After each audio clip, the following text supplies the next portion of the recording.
Well, I'm so delighted to be here, and in doing my part to bring President Obama here for the meeting next year, I'm going to quote him.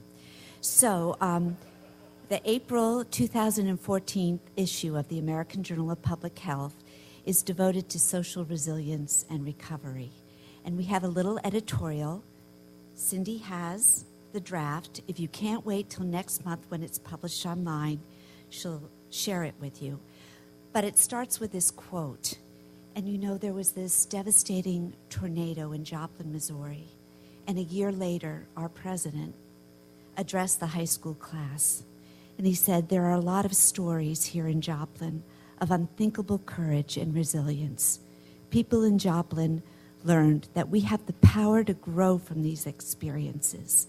We can define our lives not by what happens to us, but by how we respond.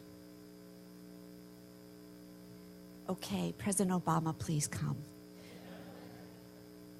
So, thank you for your talks. I'm so impressed, not by just the content of the two speakers, but how they were themselves. Eloquent speaker, funny guy. I'm a little bit of a nervous Nelly.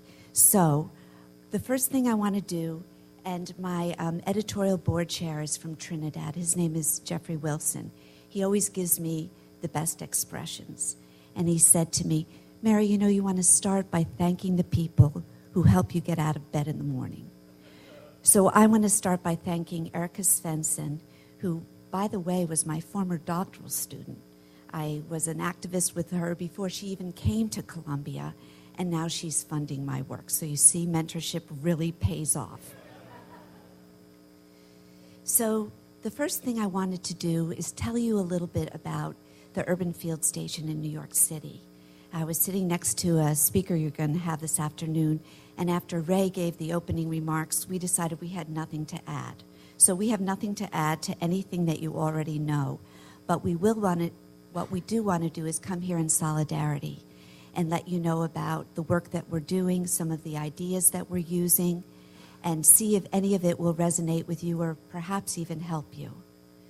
And the theme of my talk is on recognizing resilience, this reciprocity between nature and health. And I loved how the previous speaker said that he was studying all of these things, but they really didn't have any resonance in his life. And I think sometimes we're worried about studying the things that really matter because we don't have a good quantitative measure of that. And I'm going to encourage you to instead study what really matters and not worry so much about how you're quantifying it right now. Science is making great progress. We have approaches and methods that can help you understand what really matters in your lives. And then I'm going to have a few conclusions. So I also liked how Tony said it's great to have a mission. This is the mission of the Urban Field Station. And you can see it's not all about trees. It's all about how people operate together. And Keith Tyndall, I was at Yale last week. It was about 70 degrees colder in the room than it is here today, trying to keep warm and not chatter through our talks. And he has this notion about ecosystem identity, the fact that some people don't really understand that they're part of this ecosystem. And the more that we really encourage our ecosystem identity, the better stewards we become. So this is just another model. Other models have been presented. This is the human ecosystem framework. But in forestry, this was a big deal. They've been doing research on social processes for over 40 years. But when their models started to actually include humans within the ecosystem, that was a big deal. And I like to think of things as a continuum. But since I'm an epidemiologist, everything in the world that you need to know is contained in a 2x2 table. So think of these instead of little boxes. Really think of them as continuums between intensive research and extensive research, between the biophysical and the social. So you can see there's a lot of different techniques that we have, more beautifully represented in this graphic. But I want to keep that idea in mind because all of the work we do is valued. The more ways of looking at the world, the better. And we can, keep doing those intensive forest plots. They're very interesting, but we also maybe need to expand our horizons. Even though people are talking about the urban forest, we really need to keep in mind that humans are the big players and that we're part of this ecosystem. And some of the remarks I want to make go directly to what your foundation is all about. You see, I always thought of you as part of public health. You're really the beginning and the end, and, you're beautiful like the birds and the bees. So when I used to sit in some of these conferences, I heard people talking about, what they thought were somehow conflicts between the gray, the green, and the human. And I really want to let you know that I believe it's a lot more expansive than that. And a lot of our great public health achievements, you referred to John Snow, which, of course, anyway, it's a very contentious thing for those of us in public health because they talk about him really discovering cholera, but it was a lot more complicated than that. But the whole notion of clean water and what a clean water system could do to public health is quite amazing. So in New York City, we're the beneficiaries of this amazing water network. So we don't really want to do away with the gray. We want to find a better way to incorporate gray infrastructure, green infrastructure, and human health and well-being. And I want to add that well-being because in public health, we haven't always been so cognizant of those things that don't have some kind of a biological process within our bodies. So people talk about quality of life and well-being, and they more or less go like this. They wave their hand because we really don't measure it.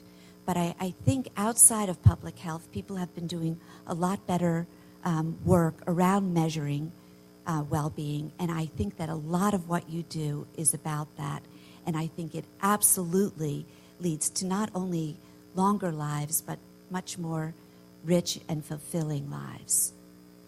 So the whole idea here in this talk is about environmental stewardship, and it really is a social innovation. And the reason I'm talking about it is because I think humans are such important actors in the natural landscape. And we talk about the natural landscape, and we even talk about Central Park and Golden Gate Park, but of course, those are all human-made. And so really, in our urban areas, we have very little that's quote-unquote natural.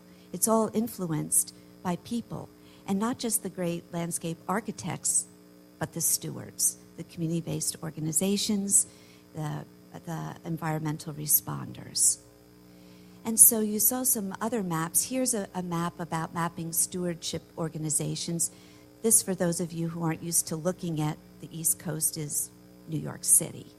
And here we have both the green space and the environmental stewardship organizations. And unlike other maps where you see poverty overlapping with poor outcomes, one of the things that you notice is it's in those very communities, the East Baltimores, where they're lacking parks and green space, where the environmental stewardship is most vibrant. Those are the communities that need the environment. And so this work, again, was done by the Urban Field Station, and they did a mapping, and we have social network analysis. And what they found is it's a very broad group of players, not just the ones that have tree in the title or environment in the title, but there's a large range of environmental stewards. But there's also what we like to speak of as nodes. And these nodes are people that have a lot of connections to other groups. And importantly, these groups are ones that are very engaged in their communities. So, what are these universally known qualities of these organizations? First of all, these stewards are the first responders. When you have a perturbation, whether it's a hurricane or a war, they happen to be the first responders. They know their communities, they know where to go. Also, we see nature as a restorative mechanism. And finally, stewardship is persistent. So there was a project that was done by the Urban Field Station a long time ago, more than a decade ago. In science, that's a very long time ago. And they talked about these living memorials. And these were more memorials after 9/11. And what we found, if you look, you can see these little bright spots. And yes, they're around New York City and Boston, where the planes left from, and Washington, D.C., but they're also in some of these far-flung places that had maybe no direct impact with 9/11, except with the realization that it could happen here. And I have to tell you,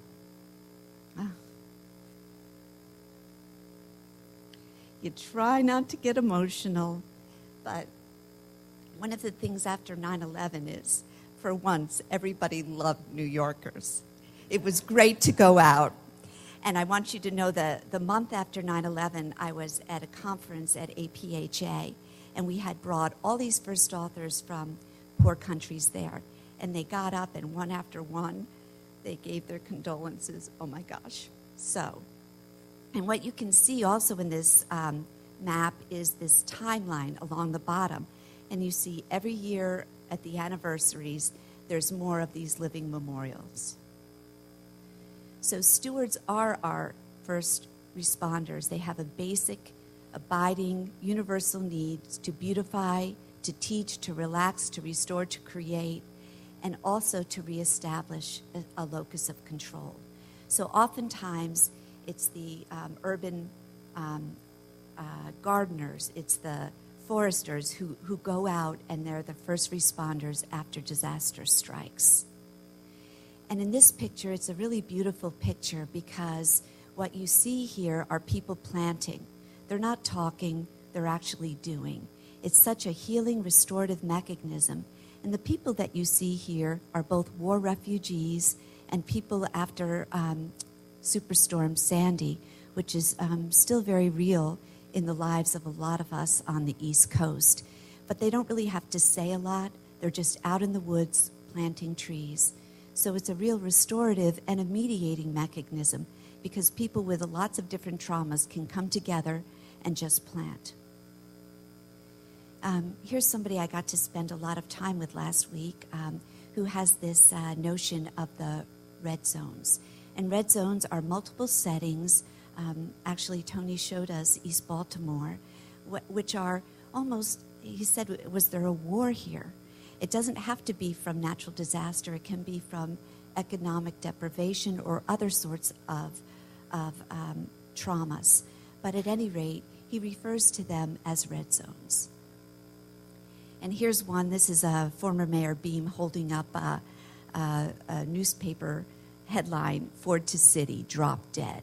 So this was when actually everybody was fleeing New York City, not a good place to live. And it was these community gardeners who went into these devastated neighborhoods and started to reclaim the space. Also, nature is an amazing mechanism for dealing with change. A lot of times, especially in New York City, one of the things that I couldn't get over, okay, so there's no way to get from New York City directly to Sacramento. You have to go through another city. So I was at the JetBlue terminal in New York City. 20 minutes before we have to get on the plane, everybody is ready to go. I don't know if you've noticed this at Penn Station.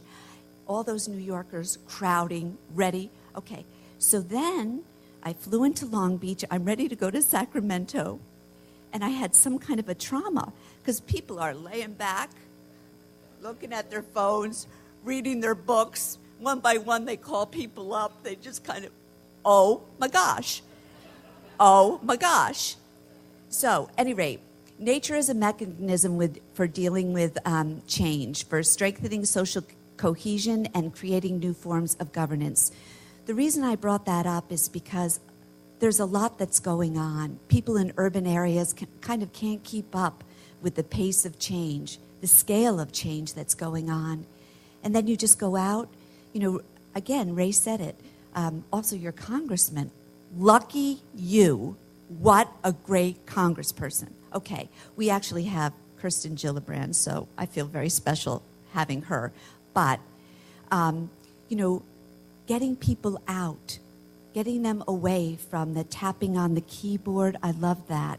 And actually going out and seeing what's happening in your own backyard.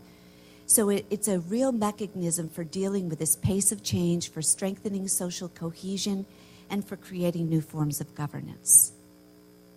So here are our community garden supporters on the steps of City Hall. Cities go through change. Those devastated neighborhoods, you cannot buy there for less than $3 million now in New York City. So people were after those community gardens.